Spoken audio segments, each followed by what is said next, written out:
नमस्कार, मैं रवीश कुमार। भारत में योजनाएं हर किसी को भले ना दिखें, ना मिले, मगर उन योजनाओं को लेकर सेल्फी पॉइंट हर किसी को दिख सकता है।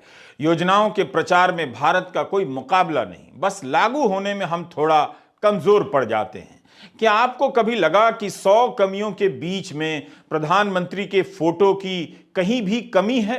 गोदी मीडिया पर प्रधानमंत्री ही सर्वव्यापी, सर्वविद्यमान हैं और तस्वीरों में उनकी ही तस्वीरें हर पन्ने पर व्याप्त हैं। फिर भी ऐसा हो सकता है कि किसी को उनकी तस्वीर ना दिखे, उनकी योजना ना दिखे, इसलिए सेल्फी पॉइंट के साथ प्रधानमंत्री का कटआउट जगह जगह लगा दिया गया है। हमारा कहना है कि प्रधानमंत्री के साथ तस्वीर खिंचाने का राजकीय सुख केवल कुणाल पांडे और सक्षम पटेल को ही क्यों प्राप्त हो? ये दोनों आईआईटी बीएचयू की छात्रा के साथ बंदूक की नोक पर छेड़खानी और गैंग रेप के आरोपी हैं। प्रधानमंत्री को चाहने वाले ये भी बर्दाश्त कर भी लें, लेकिन बलात्कार और यौन शोषण के 39 मामलों में ऑस्ट्रेलिया की अदालत ने जिस बालेश धनखड़ को जेल भेजा, उसकी तस्वीर प्रधानमंत्री मोदी के साथ है। जनता कैसे बर्दाश्त करे? जाहिर है जनता चाहेगी कि उसकी भी तस्वीर अपने प्रिय प्रधानमंत्री के साथ हो। यहां तक कि ठगी के आरोप में जेल गए संजय शेरपुरिया को भी पीएम के साथ फोटो खिंचाने का सुख प्राप्त हुआ है। तो आम जनता कैसे सहन करेगी? उसे केवल अनाज नहीं चाहिए, फ्री में सेल्फी भी चाहिए। ऐसा नहीं है कि प्रधानमंत्री के कटआउट या फोटो के साथ सेल्फी पॉइंट कोई नई नवीन योजना है, बल्कि कालांतर से सेल्फी को लेकर कई योजनाओं का विकास क्रम यहां तक पहुंचा है। मतलब कई तरह के सेल्फी अभियान पहले भी चलाए जा चुके हैं। स्टार्टअप योजना के साथ भी एक सेल्फी अभियान है, नए भारत के नए स्टार्टअप नाम से। उसमें भी प्रधानमंत्री की तस्वीर पीछे है। जो हमें समझ आया उसके अनुसार जो सबसे अच्छी सेल्फी लेगा शायद उसे इनाम मिले। यह भी एक किस्म की प्रतियोगिता है। हाल ही में वृषभ यानी बैल के साथ एक सेल्फी प्रतियोगिता खत्म हुई है। भारतीय प्रजाति के बैल के साथ सेल्फी खिंचाने से क्या होता है यह तो मुझे समझ नहीं आया, मगर इसमें केवल 165 लोगों ने ही सेल्फी लेकर अपलोड किया है। इससे आज उदास हो गया। बैलों से प्यार करने वाले भारतीय क्या कम हो रहे हैं? ऐसा सोचकर कोई ट्रैक्टर का उत्पादन ही बंद ना करा दे। mygov.in पर सेल्फी विद वृषभ का अभियान आप देखिए। 8 नवंबर को यह शुरू हुआ, 17 दिसंबर को बंद हो गया। आज पता चला तो आप लेट हो गए। हम सभी प्रकार के सेल्फी अभियान का ब्यौरा पेश नहीं कर रहे, ना कर सकते हैं। हम खुद को सेल्फी पॉइंट तक सीमित रखना चाहते हैं जो असीमित हो चुका है, जिसके साथ पीएम की तस्वीर लगी है। जिन लोगों ने सेल्फी पॉइंट नहीं देखे कोई बात नहीं, लेकिन जो देखकर आगे बढ़ जा रहे हैं वो सेल्फी ना खिंचाकर जनता का धन बर्बाद कर रहे हैं। जनता के धन से ही सेल्फी पॉइंट बना है और जनता ही सेल्फी ना ले तो कोई पॉइंट नहीं बनता। अगर किसी को लगता है कि बिना सेल्फी लिए गुजर जाएगा, उसे कोई देखेगा नहीं, तो वह गलत है।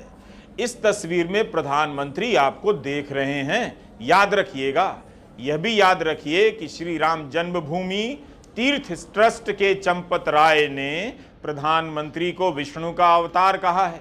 अब आप मुझसे इस बात को लेकर झगड़ा ना करें कि प्रधानमंत्री अवतार कैसे हो सकते हैं, भगवान कैसे हो सकते हैं। वक्त बर्बाद ना करें, वो कुछ भी हैं, आप तो मानव ही हैं। इसलिए तरह तरह के प्रकोपों से खुद को बचाने के लिए सेल्फी लेकर फोन में रख लीजिए। यह आपके पैसे से ही लगाया गया है, आप ही यहां आकर सेल्फी ना लें, अच्छी बात नहीं। रेलवे स्टेशन पर सीसीटीवी कैमरे लगे होते हैं, मत भूलिएगा। अगर आपने प्रधानमंत्री की तस्वीर के साथ कोई सेल्फी पॉइंट नहीं देखा है, तो इसका मतलब है कि आप बहुत दिनों से स्कूल नहीं गए, कॉलेज नहीं गए, रेलवे स्टेशन नहीं गए, हवाई अड्डा नहीं गए और पार्क नहीं गए, दिल्ली में लोधी गार्डन नहीं गए। हो सकता है कि आप वर्क फ्रॉम होम करते हो, या कोई वर्क नहीं है इसलिए होम में रहते हो, या इतना वर्क है कि दफ्तर में ही रह जाते हो, इसलिए आप सेल्फी पॉइंट देखने के सौभाग्य से वंचित हो सकते हैं। यह समझ में आती है बात। अगर किसी पार्क में सेल्फी पॉइंट नहीं बना है तो इसका मतलब है उस पार्क पर अभी सरकार की नजर नहीं पड़ी है। वह पार्क जन सेवा तो कर रहा है मगर राष्ट्र सेवा नहीं कर रहा। सुबह सुबह टहलने गए और टैंक बना देखा, साथ में प्रधानमंत्री की तस्वीर लगी देखी। मुझे यकीन है आपका सीना जो हमेशा ही खाली रहता है, गर्व के भाव से भर जाता है। प्रधानमंत्री को नहीं देखने का प्रयत्न करना बेकार है। वो आपको कहीं ना कहीं किसी ना किसी एंगल से देख रहे हैं, दिख भी जाएंगे। कम से कम टैंक की इस नली से डरिए, गोले इसी से निकलते हैं, याद रखिए। अगर आपने इन तमाम जगहों पर सेल्फी पॉइंट नहीं देखा तो खबरों में इसके बारे में जरूर पढ़ा होगा कि रक्षा मंत्रालय ने कहा है कि उसके सभी विभागों में 822 सेल्फी पॉइंट बनाए जाएंगे।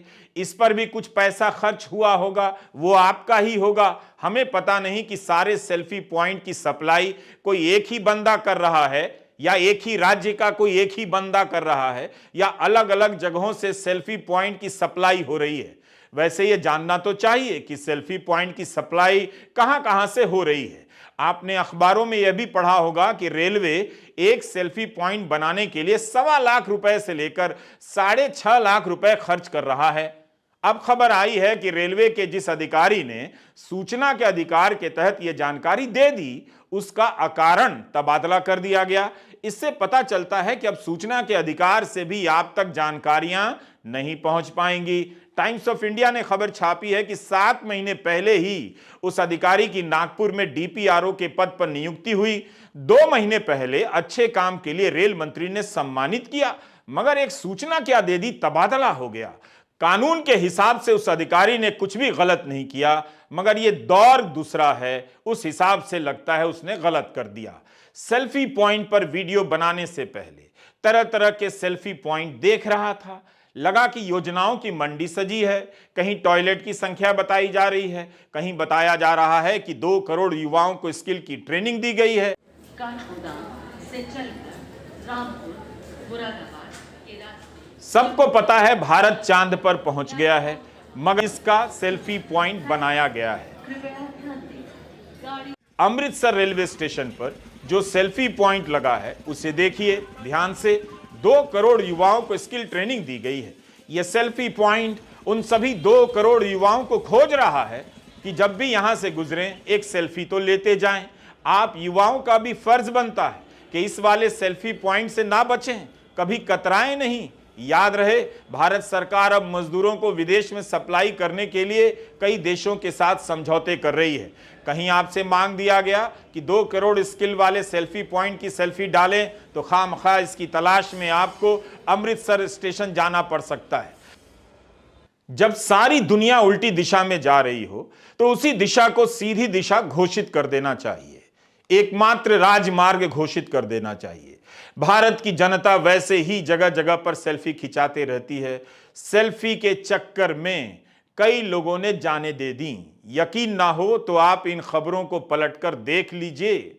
सेल्फी के चक्कर में 2 भारतीय अमेरिका में 800 फीट गहरी खाई में गिर गए, मौत हो गई। कोल्हापुर में सेल्फी लेते समय 4 लड़कियां जलप्रपात में गिरकर बह गईं, नहीं बचीं। कानपुर में तो एक युवक फोटो के लिए नहर में कूद गया, उसकी मौत हो गई। वेब दुनिया की एक खबर है जुलाई 2023 की। सेल्फी खिंचाने के चक्कर में 72 घंटों के भीतर 8 लोगों की मौत हो गई। तो कहने का मतलब है कि अकेले प्रधानमंत्री मोदी सेल्फी को लेकर गंभीर नहीं है, बल्कि आम जनता तो इसके चक्कर में जान भी दे रही है। 2016 में खंडाला ब्रिज से गिरकर एक लड़की की जान चली गई, वह सेल्फी खिंचा रही थी। इस घटना के बाद महाराष्ट्र पर्यटन विभाग ने सारे जिला उपायुक्तों को पत्र लिखा कि पर्यटन स्थलों पर नो सेल्फी का साइन बोर्ड लगा दिया जाए, यानी सेल्फी ना ले, यहां खतरा है। अब जमाना बदल गया। 2016 से 2023 के बीच भारत विश्व गुरु हो गया है, इसलिए अब जगह जगह सेल्फी पॉइंट बना दिया गया है कि आप सेल्फी जरूर लें। यह तो मानना पड़ेगा कि सेल्फी के लिए जान कुर्बान कर देने वाली जनता के बीच प्रधानमंत्री ने सुरक्षित सेल्फी लेने का विकल्प पेश किया है। प्रधानमंत्री मोदी के कटआउट के साथ सेल्फी पॉइंट सुरक्षित स्थानों पर बनाए गए हैं। इतनी शानदार तारीफ तो गोदी मीडिया का कोई एंकर भी नहीं कर सकता। गोदी मीडिया का एंकर चाहे तो अपनी तरफ से कह सकता है कि सेल्फी की भूखी जनता को फ्री में सेल्फी की सप्लाई हो रही है। बस इसका नाम प्रधानमंत्री गरीब सेल्फी कल्याण योजना नहीं रखा गया है। अफसोस की बात है, प्रशासन की चूक है। इसके लिए जिम्मेदार अफसर का तबादला होना चाहिए। अगर आपको लगता है कि भारत में लोग सेल्फी को लेकर सीरियस नहीं हैं, तो आप गलत हैं। हर घर तिरंगा अभियान के तहत 10 करोड़ लोगों ने तिरंगा झंडे के साथ सेल्फी और फोटो खिंचाकर हरघरतिरंगा.com पर डाला है। अभियान तो हर घर का था, लेकिन 10 करोड़ लोगों ने इसे काफी गंभीरता से लिया और सेल्फी डाले हैं। इसकी भी आलोचना हो रही थी, मगर 10 करोड़ लोग फोटो खिंचाते रहे, हरघरतिरंगा.com पर अपलोड करते रहे। आमतौर पर सरकारी वेबसाइट के लिए nic.in, gov.in का इस्तेमाल होता है। .com अमूमन प्राइवेट होता है। इस वेबसाइट को चलाने वाला कौन है यह मुझे नहीं मालूम। चलाने वाला ही आकर बता दे तो राम जी उसका भला कर दें। हमारे पास ऐसा कोई जरिया नहीं है कि 10 करोड़ की संख्या को चुनौती दे सकें, जांच कर सके। वैसे ऐसे दावों की ऑडिट होती तो बहुत सारा फालतू समय फालतू में खर्च हो जाता। इसी तरह हम सभी फालतू टाइम का इस्तेमाल कर चुके होते। फालतू समय का फालतू में खर्च करना भी राष्ट्रीय बचत है। अगर वाकई 10 करोड़ लोगों ने तिरंगा के साथ सेल्फी लेकर फोटो अपलोड किया है, यह बहुत बड़ी बात है। इससे पता चलता है कि प्रधानमंत्री नरेंद्र मोदी सेल्फी को लेकर अभी कई योजनाएं लेकर आ सकते हैं। इन योजनाओं का बहुत स्कोप है। अगर सरकार सेल्फी के मार्केट के हिसाब से समझा दे तो जनता तुरंत समझ जाएगी कि यह भी उसके फायदे के लिए है। पूछिए कैसे? IMARC इंपैक्ट इनसाइट्स ग्रुप एक मार्केट रिसर्च फर्म है। इनका एक शोध है कि दुनिया भर में सेल्फी स्टिक का बाजार $610 मिलियन तक पहुंच गया है और यह 2028 तक $740 मिलियन का हो जाएगा। 2023 से 2028 के बीच 3% से विकास होना तय माना जा रहा है। भारत की जनता आजकल 2030, 2035, 2047, 2090 में पूरे होने वाले लक्ष्यों को तुरंत समझ जाती है, मान लेती है।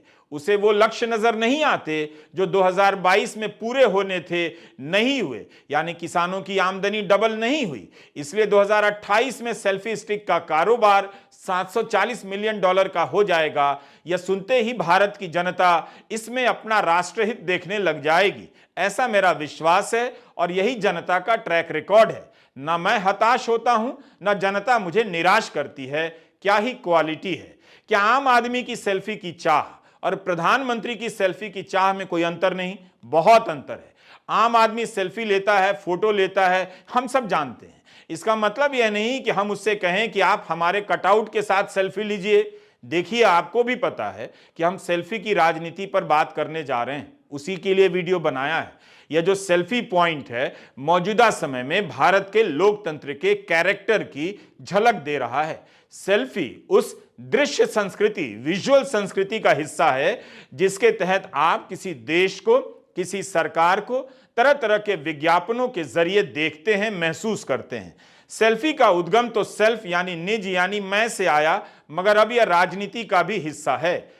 ऑक्सफोर्ड डिक्शनरी ने 2013 के अंतर्राष्ट्रीय शब्द के रूप में सेल्फी को चुना था, यानी उस साल यह शब्द दुनिया भर का एक आम शब्द था। इसके 10 साल बाद प्रधानमंत्री मोदी ने सेल्फी पॉइंट को पॉलिटिकल पॉइंट में बदल दिया है, मतलब भी बदल दिया है। सेल्फी का मतलब होता है अपना फोटो लेना, उसे अपलोड करना, मगर यहां तो कहा जा रहा है कि आप अपनी सेल्फी पीएम के फोटो के साथ लें, उनकी स्कीम के साथ लें, यानी अपनी सेल्फी में 2 और कंटेंट शामिल कर लें, प्रधानमंत्री और उनकी योजना को। इसके लिए नए शब्द की जरूरत पड़ेगी।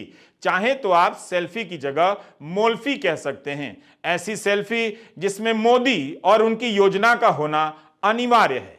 ऑस्ट्रेलिया में एक ऑनलाइन फोरम ने 2002 में सेल्फी का इस्तेमाल किया था। इंटरनेट से हमें यही जानकारी मिली। दावा तो नहीं कर सकते, मगर यह जानकर दिलचस्प लगा कि 2002 के बाद 2013 तक, यानी 11 साल लग गए सेल्फी को जोर पकड़ने में। अब सेल्फी मोल्फी हो गई है, यानी ऐसी सेल्फी जिसमें मोदी का होना अनिवार्य हो, या जिस भी सेल्फी में मोदी हैं वो सेल्फी नहीं मोल्फी है। जैसे मीडिया अब गोदी मीडिया है। सेल्फी और लोकतंत्र के संबंध पर शोध होने भी चाहिए और हो भी रहे हैं। इस विषय पर कुछ किताबों के बारे में हमें पता चला। 2014 में ब्रुक वेंट की सेल्फी पर किताब आई, इसका नाम है the allure of the selfie. 2017 की किताब है सेल्फी सिटीजनशिप, इसे लिखा है एंडी कुंसमैन ने। 2018 में विल स्टार की किताब आई selfie how we became so self obsessed. Julia एकल की एक्सप्लोरिंग द सेल्फी भी 2018 में आई थी। 2021 में किताब आई the world in a selfie an inquiry into the tourist age. Selfie democracy के नाम से किताब है, हमने नहीं पढ़ी, मगर इसकी लेखिका प्रोफेसर एलिजाबेथ लॉश बता रही हैं कि स्मार्टफोन आने के बाद नेता लोगों तक सीधे पहुंचने लगे, कभी प्रोपेगेंडा वीडियो के जरिए, कभी मीम के जरिए, कभी फोन के बाहर सेल्फी जैसे अभियानों के जरिए। हर नेता ने स्मार्टफोन पर उपलब्ध सोशल मीडिया के प्लेटफॉर्म से लेकर और उसके कैमरे का अलग अलग तरीके से इस्तेमाल किया, लेकिन यह एक भ्रम है कि इससे लोकतंत्र में लोगों की भागीदारी बढ़ती है, यानी लोकतंत्र की क्वालिटी बेहतर होती है। यह बात गलत है। आप सेल्फी खिंचा रहे हैं, फर्जी वीडियो फॉरवर्ड कर रहे हैं, व्हाट्सएप अंकिल बन रहे हैं। ऐसा करते हुए अगर आप यह सोच रहे हैं कि लोकतंत्र में भागीदारी कर रहे हैं तो आपका सोचना गलत है। ये सब वो तरीके हैं जो केवल लोगों का ध्यान खींचते हैं, बार बार देखने के लिए मजबूर करते हैं, उनका ध्यान बटाते हैं, मगर वो कभी भी लोगों को इससे आगे बढ़कर सरकार से सवाल पूछने, सड़क पर उतरकर लोकतंत्र को जीवंत बनाने के लिए आपको प्रेरित नहीं करेंगे। नेता इन प्लेटफॉर्म का इस्तेमाल एक दूसरे के खिलाफ औजार की तरह करते हैं। जिसका नियंत्रण ज्यादा होता है वो इसके जरिए विपक्ष के उम्मीदवारों को घेर लेता है, पैदल कर देता है। प्रोफेसर लॉश ने लिखा है कि डिजिटल मीडिया और डिजिटल टेक्नोलॉजी लोकतंत्र को कमजोर करती है, जबकि सपने दिखाती है लोकतंत्र को मजबूत करने के लिए। होता कुछ और है। नेता अक्सर डिजिटल डेमोक्रेसी का वादा करते हैं, भ्रम पैदा करते हैं, मगर सत्ता में आते ही तरह तरह के कानून बना देते हैं जिससे आपका लिखना बोलना घटता जाता है, आप सिकुड़ते जाते हैं, आप लिखने से डरते हैं। आप भारत में बने आईटी एक्ट को याद कर लीजिए, नए कानूनों को याद कीजिए, उन खबरों को याद कीजिए कि पीएम के खिलाफ पोस्ट करने पर किसी को जेल भेज दिया गया, मगर यहां पीएम के साथ सेल्फी खिंचाने के लिए सेल्फी पॉइंट चलकर आपके मोहल्ले तक आ रहा है। इसकी इजाजत है, मगर सवाल करने की इजाजत नहीं। सेल्फी से याद आया, आपको जगह जगह प्रधानमंत्री मोदी का सेल्फी पॉइंट देखकर लगेगा कि यह सरकार जनता के बीच कितनी सक्रिय है, जनता से कितना संवाद करती है। लेकिन क्या आप जानते हैं कि 3 जनवरी 2014 के दिन आखिरी बार किसी प्रधानमंत्री ने भारत में एक लाइव प्रेस कॉन्फ्रेंस की थी, उसे संबोधित किया था। पत्रकार पंकज पचौरी ने बताया है कि डॉक्टर मनमोहन सिंह ने आज के ही दिन अपनी आखिरी प्रेस वार्ता की थी। क्या आप समझ पाए? प्रधानमंत्री मोदी प्रेस कॉन्फ्रेंस नहीं करते, सवालों का सामना नहीं करते, मगर जगह जगह बने सेल्फी पॉइंट से भ्रम होता है कि वे जनता के बीच विद्यमान हैं, प्रेस के सवालों के बीच से गायब हैं, मगर यहां विद्यमान हैं। मनमोहन सिंह ने 3 जनवरी की प्रेस कॉन्फ्रेंस में 62 सवालों का सामना किया। ये सवाल मौके पर ही पूछे गए, पहले से तय नहीं थे, ईमेल से भेजे नहीं गए थे। 100 से ज्यादा पत्रकार प्रेस कॉन्फ्रेंस में मौजूद थे। 10 साल के इस सशक्त भारत में आपने ऐसी एक भी प्रेस कॉन्फ्रेंस नहीं देखी होगी। कॉलेज के कैंपस में किताब की दुकान खोलने के लिए जगह नहीं होती, छात्रों के बैठने की जगह नहीं होती, मगर पीएम का मामला है तो जगह जगह सेल्फी पॉइंट बनाए जा रहे हैं। सुबह सुबह क्लास के लिए भागे जा रहे हैं, सामने प्रधानमंत्री का कटआउट। आप इस देश से भाग सकते हैं, मगर इस देश में रहते हुए प्रधानमंत्री के सेल्फी से नहीं भाग सकते। लोकसभा में विपक्ष ने सवाल कर दिया कि कॉलेज में सेल्फी पॉइंट का क्या मतलब है। शिक्षा मंत्री धर्मेंद्र प्रधान ने कहा किसी छात्र के लिए अनिवार्य नहीं है कि वह सेल्फी खिंचाए। उन्होंने याद दिलाया कि यह लोकतंत्र है, कोई ना चाहे तो ना खिंचाए, मगर क्या इसी लोकतंत्र का लाभ किसी कॉलेज को मिल सकता है कि वह ना चाहे तो पीएम का सेल्फी पॉइंट ना लगाए? ऐसे में उस प्रिंसिपल की क्या हालत होगी? क्या इस लोकतंत्र में किसी शिक्षक को इजाजत है कि कॉलेज में बने सेल्फी पॉइंट के बाहर खड़े होकर नारेबाजी शुरू कर दे, धरना दे दे? ऐसा करेगा तो नौकरी जाएगी। अगर आप इतना नहीं समझते तो आप बहुत क्यूट हैं, बल्कि बहुत म्यूट हैं। नमस्कार, मैं रविश कुमार।